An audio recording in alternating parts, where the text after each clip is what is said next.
My son's girlfriend leaned toward her aunt at the dinner table and said in Spanish, "He's a sweet old fool. This is going to be easier than I thought." She smiled at me right after, warm and soft, like she'd just said something kind. I smiled back. I'd taught Spanish for 31 years. I understood every syllable, but I picked up my fork, took a bite of the chicken I'd spent 2 hours preparing, and decided the most powerful thing I could do in that moment was nothing at all. Before I tell you how that dinner ended, let me know in the comments. Where are you watching this from? The smell of garlic and roasted peppers filled my house on that Saturday evening in early September. At 63, cooking had become my meditation, the one thing that kept my hands busy enough that my mind couldn't wander too far toward Elena's empty chair at the other end of the table. My wife had been gone for 2 years, and the house still hadn't figured out how to feel like mine alone. But that night, my son Daniel was bringing someone home for the first time since the divorce 3 years ago, and I was determined to make it count. Daniel was 34, an architect with his father's stubborn streak and his mother's heart. He'd spent the years after his divorce buried in blueprints and renovation projects, and I'd watched him quietly, the way fathers do, hoping the light would come back to his eyes eventually. When he called me 2 weeks earlier and said, "Dad, I need you to meet someone," the relief in his voice was so raw, it nearly broke me. Her name was Camila Reyes. She was 30, originally from Guadalajara, working in marketing in Phoenix before relocating to Denver 6 months ago. That's where she met Daniel, at a charity gala for a children's hospital. Daniel had designed the renovation of the venue. She'd been one of the event coordinators. He said she walked up to him with a glass of champagne and told him the crown molding was wrong for the period of the building. He said he fell in love on the spot. She arrived at my door with her aunt, a composed woman named Rosa who spoke limited English and relied on Camila to translate. Camila herself was striking, the kind of beautiful that announces itself without effort. Dark hair, careful posture, a smile that had clearly been practiced until it looked effortless. She handed me a bottle of Rioja and said, "Mr. Calloway, Daniel has told me so much about you. This house is exactly how I imagined it." "Please call me Harold," I said, stepping back to let them in. Daniel followed right behind her, and the look on his face when she walked into my living room and immediately complimented Elena's photograph on the mantel. That look told me everything I needed to understand about how far gone my son already was. Dinner started the way good dinners do, slowly and warmly. Rosa ate with quiet appreciation, and Camila translated her compliments about the food with what seemed like genuine affection for her aunt. She asked about my career, seemed genuinely interested when I mentioned I'd taught high school Spanish for 3 decades before retiring. That detail didn't produce any reaction I could name at the time. She just nodded pleasantly and steered the conversation toward Daniel's work. It was during dessert that things changed. Camila leaned toward Rosa and spoke in Spanish, quickly, the way people do when they assume their words are just background noise to everyone else at the table. Her voice dropped just enough to signal privacy without reaching for secrecy. She said her aunt should relax, that I was obviously a lonely old man who would accept anyone his son brought home, that Daniel was hopelessly sentimental, and this was going smoothly. Then she said the part that stopped my fork halfway to my mouth. She told her aunt to remember what they'd discussed. Keep the warmth going. Don't let anything slip. I set my fork down quietly. I looked at Camila and smiled the way I'd smiled at 30 years' worth of students who thought they could hide things from me. "More coffee?" I asked. She beamed at me. "I would love that, Harold. Thank you."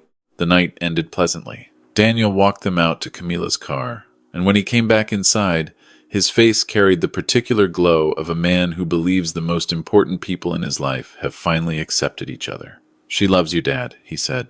She was so nervous about tonight. I nodded and put my arm around his shoulders. "She seems lovely," I said, and I meant it as neither a lie nor the truth. She seemed like a performance, a very good one. After he drove home, I stood at the kitchen sink and washed the dishes by hand the way Elena always insisted. No dishwasher, it's not the same, and I turned over what I'd heard like a stone in my palm, examining each side. Keep the warmth going. Don't let anything slip. The words of a woman in love, or the words of a woman managing a situation. I'd spent 3 decades teaching language to teenagers. I knew the difference between nerves and strategy. What I'd heard at my dinner table was strategy. Sleep came in pieces that week. I'd lie in bed staring at the ceiling fan until 2 in the morning, and then I'd get up and go to my study and sit in the chair Elena used to read in, and I'd think about my son's face when he talked about Camila. He said she made him feel like himself again, after years of feeling like a rough draft. That kind of love doesn't protect itself. It just opens its doors and waits. I needed to know what I was dealing with before those doors opened any wider. The name Robert Ashby had stayed in my phone for 11 years without being used. We'd coached Little League together in the early 2000s, back when our sons were in the same grade and Saturday mornings meant aluminum bleachers and bad coffee from a gas station down the road. Robert had retired from the State Department 2 years before I retired from teaching, but his former colleagues still filled positions at agencies I didn't have casual access to. He was the kind of man who knew people the same way some men know shortcuts, naturally, and without making a production of it. I called him on a Tuesday morning. He picked up on the third ring and said, "Harold Calloway, either something's wrong or you finally want to come fishing." "Something's wrong," I said. We met at a diner near his house in Colorado Springs, a place with vinyl booths and coffee that tasted like it had been waiting for us since morning. I told Robert what I'd heard at dinner and what I hadn't told my son. He was quiet for a moment, the way careful men are quiet, not thinking about what to say, but deciding how much of what he's thinking to say out loud. "You're sure about the translation?" he asked. 31 years, Robert. He nodded and pulled out his phone. "Give me her full name and whatever else you have. I know someone at ICE who owes me a favor that's been sitting there long enough to become a gift." I slid a folded piece of paper across the table with the details Daniel had shared over the past weeks. Camila Reyes, date of birth, the name of the company she'd told Daniel she worked for, her supposed hometown. Robert looked at the paper without touching it, the way experienced people look at things before committing to them. "Give me a few days," he said. "And Harold, don't say a word to your son until we know what we're actually looking at." I ordered a second cup of coffee and stared out the window at the parking lot and thought about Daniel at 9 years old, showing me a drawing he'd done of the house he was going to build someday. Every detail perfect. Even then, he built things to last. 3 days became 4, 4 became 5. I threw myself into the routines that had held me together since Elena died. Morning walks, crossword puzzles. A Tuesday evening volunteer shift at the literacy center where I'd been helping adult learners with reading and writing since my retirement. On Thursday, I stopped by Daniel's apartment under the pretense of dropping off a book he'd asked to borrow, and I sat at his kitchen table while he showed me photos from a weekend trip he and Camila had taken to Santa Fe. She looked radiant in every picture. Daniel looked like a man who had stopped bracing for disappointment. I drove home and sat in the driveway for 10 minutes before going inside. Robert called Friday evening. "I need you to come back down," he said. "Bring some time." His voice had the particular flatness of a man delivering information he wishes he didn't have. We met at his house this time, in his study with the door closed and a cup of tea. I didn't drink going cold on the table beside me. Robert opened a folder with the careful manner of someone who'd spent a career handling things that couldn't be unseen once looked at. "The name Camila Reyes doesn't have much of a history before 4 years ago," he said. "That's the first thing. The second thing is that the real Camila Reyes, the one whose identity matches this birth certificate and social security number, has been living in Portland, Oregon for the past decade. Works as a dental hygienist, never lived in Guadalajara." The room went very quiet. "The woman your son is seeing is named Valentina Cruz," Robert continued. "She's 32, not 30. She entered the country on a tourist visa 6 years ago and never left. There's more." He paused and turned to the next page. "She's married. Has been for 4 years. Her husband lives in Monterey." I picked up the tea and set it back down without drinking it. "The aunt at your dinner," Robert said. "Rosa. My contact ran her too. Her name is Patricia, something else entirely. She's a woman Valentina apparently knows from a church community in Phoenix. She's not family. She was asked to play the role of the aunt." I thought about Rosa's careful, limited English, the way she'd deferred to Camila for every translation, the performance of it, which I'd registered at the time as cultural shyness but which now resolved into something else entirely. "Why your son?" I asked. Robert turned another page. "He owns his property outright. Your son purchased his apartment 3 years ago. Cash transaction. No mortgage.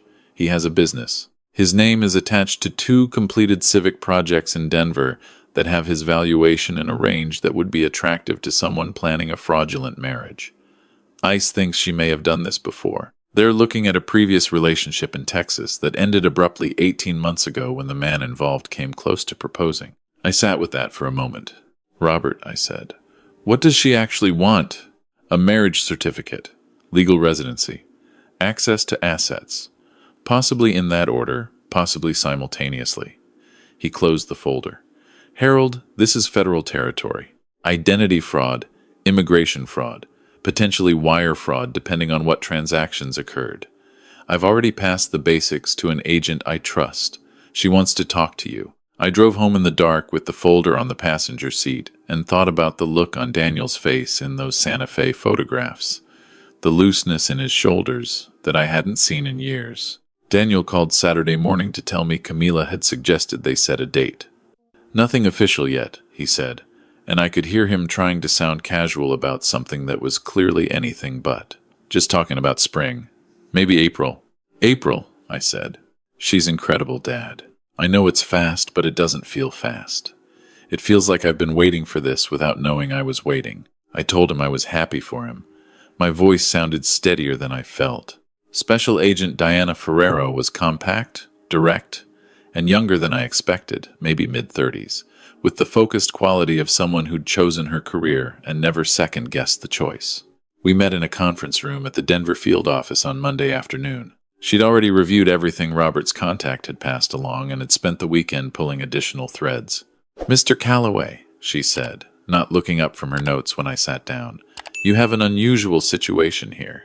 The evidence we have is solid enough for an arrest, but what we don't have yet is anything from her own mouth connecting the fraud to intent. What we have is documents. What would make this airtight is Valentina Cruz stating, in some form, what she's actually after. I understand, I said. She looked up then. Would you be willing to have her back to your home, with full FBI support? We'd wire the space. If she says anything incriminating, we have it. I thought about what I was being asked. I was being asked to sit across a dinner table from a woman who was planning to steal my son's life and act like I was still the lonely old fool she'd described to her accomplice 3 weeks ago. I'd done harder things. Not many, but some. I'll arrange it, I said. Agent Ferrero's expression didn't change. Your son will need to be present. He can't know in advance. And Mr. Calloway, once this starts, it ends with an arrest. Your son will watch his girlfriend taken into federal custody at your dinner table. I know, I said. Are you prepared for that? I thought about what the alternative looked like. Daniel married to a woman who didn't exist, his name on documents that would be used against him. The moment it all collapsed, and it would collapse, because these things always do. I thought about sitting across from him in some future year and explaining that I knew and said nothing. I'm prepared, I said. I called Daniel that evening and told him I'd been doing some thinking and that I hadn't given Camila a fair enough welcome the first time. I said I'd like to have them both back for dinner, and if her aunt was visiting again, she was welcome too. The pause before he answered was short, but I heard everything in it. The relief, the careful hope of a man who'd been afraid his father and the woman he loved might not find their way to each other. Dad, he said, she's going to be so happy. I spent the next 48 hours letting FBI technicians do things to my house I didn't fully understand and didn't ask about. Agent Ferrero walked me through the evening structure twice. I was to be a gracious host. I was to give Valentina every reason to believe she had won. If the moment presented itself naturally, I could reveal my Spanish. But the priority was letting her talk. The night arrived with the particular clarity of a Colorado autumn. Sharp air and a sky so dark the stars looked painted on. They arrived at 6:30. Valentina carried flowers, a bouquet of sunflowers, Daniel's favorite since childhood. She'd remembered that detail from a conversation weeks ago, and the precision of it, the way she collected and deployed small intimacies, hit me somewhere complicated. She embraced me at the door. Harold, thank you for this. I've been thinking about it all week. So have I said. And that was the truest thing I said all evening. Dinner unfolded with the ease of a rehearsed production. Valentina was warmer than the first time, more familiar, leaning into the role of woman already comfortable in this family. She asked about photographs I hadn't seen her notice the first visit. She helped clear plates without being asked. She rested her head briefly on Daniel's shoulder during a lull in conversation and looked across at me with an expression of such complete contentment that I almost doubted myself. Rosa ate quietly and smiled at everything. During the second glass of wine, Valentina shifted toward Rosa and spoke in Spanish, quickly and low, the way she had the first time. She was more careful now, her voice pitched beneath the ambient noise of the table, but my ears had been trained for exactly this kind of conversation, the mumbled back row whisper, the deliberate quiet of someone who believes their words are private. She told Rosa they were almost there. She mentioned Daniel by name and said something about the timeline moving faster than expected. Then she said, "The old man doesn't suspect anything. He's exactly what I thought." I set down my wine glass. I looked at her directly, and I waited until she looked back at me. And then I said, in Spanish, "What exactly did you think?" The table went completely silent. Valentina's face did something I won't forget. It wasn't just surprise. It was the particular collapse that happens when someone realizes the entire structure of a plan has been built on a wrong assumption. The color left her face in stages, like water draining. "Daniel," I said, keeping my voice steady, "I've been teaching Spanish since before you were born. I've understood everything she's said at this table on both occasions she's been in this house." My son looked at me, then at her, then back at me. "Dad, what are you?" "Her name isn't Camila Reyes." I said it carefully, without anger, the way I'd always tried to deliver hard truths to people who deserved the truth delivered carefully. "Her name is Valentina Cruz. She's been using a stolen identity. She entered the country on an expired tourist visa 6 years ago, and she's been married to a man in Monterrey for 4 years. Daniel's chair scraped back from the table. Valentina stood abruptly. "He's lying. Daniel, please listen to me. Your father has been trying to destroy this since the beginning. He can't accept." "Rosa isn't your aunt," I said. "Her name is Patricia.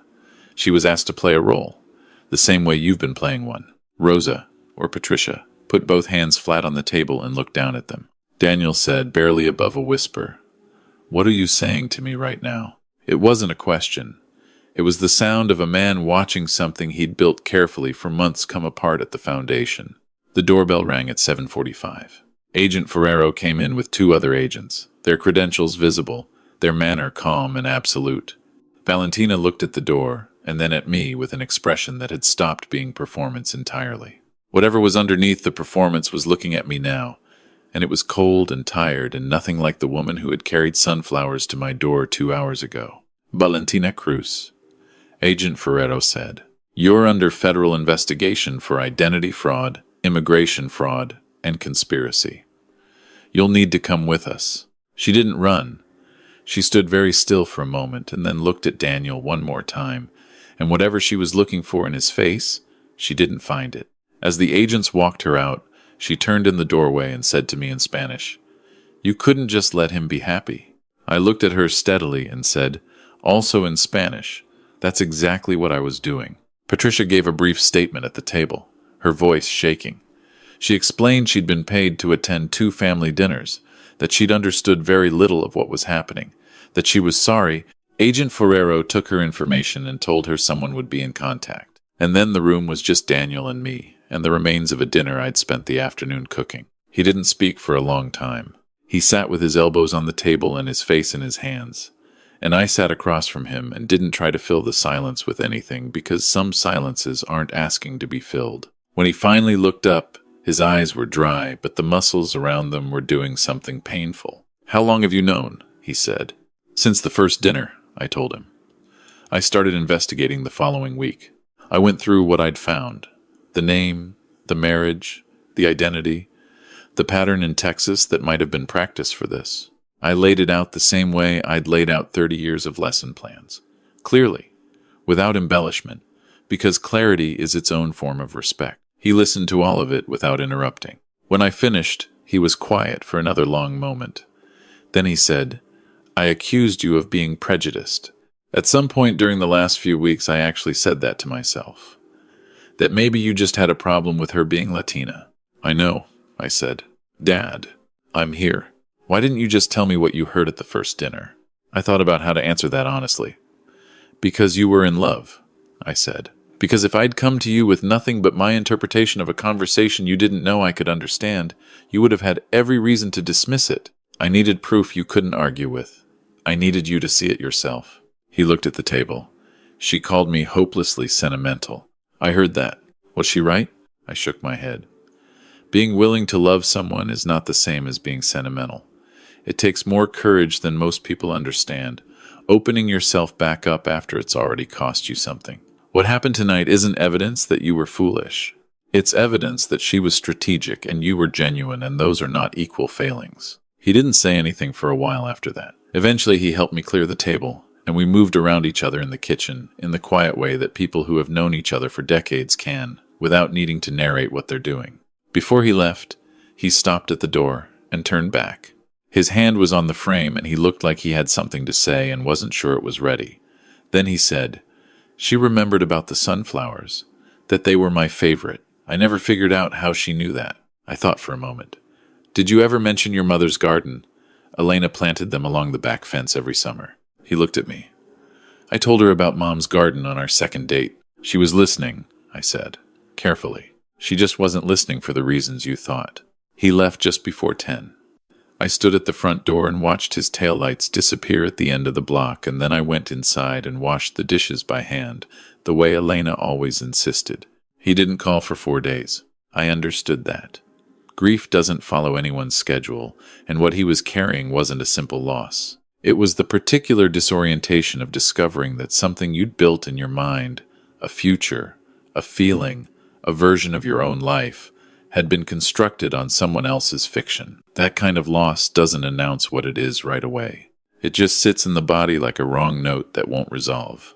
I filled the days with ordinary things.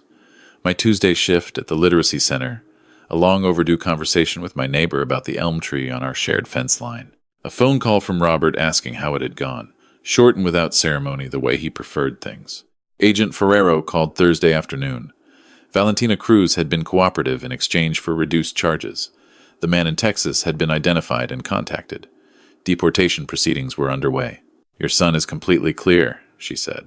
"He was a victim. Nothing he did implicates him in any way." "Thank you," I said. "Mr. Calloway, I've worked immigration fraud cases for 9 years. Most families don't catch this until it's already done damage that takes years to undo. Your son was lucky." "He was," I agreed. "So were you," she said. "That dinner could have gone several different ways." "I know," I said.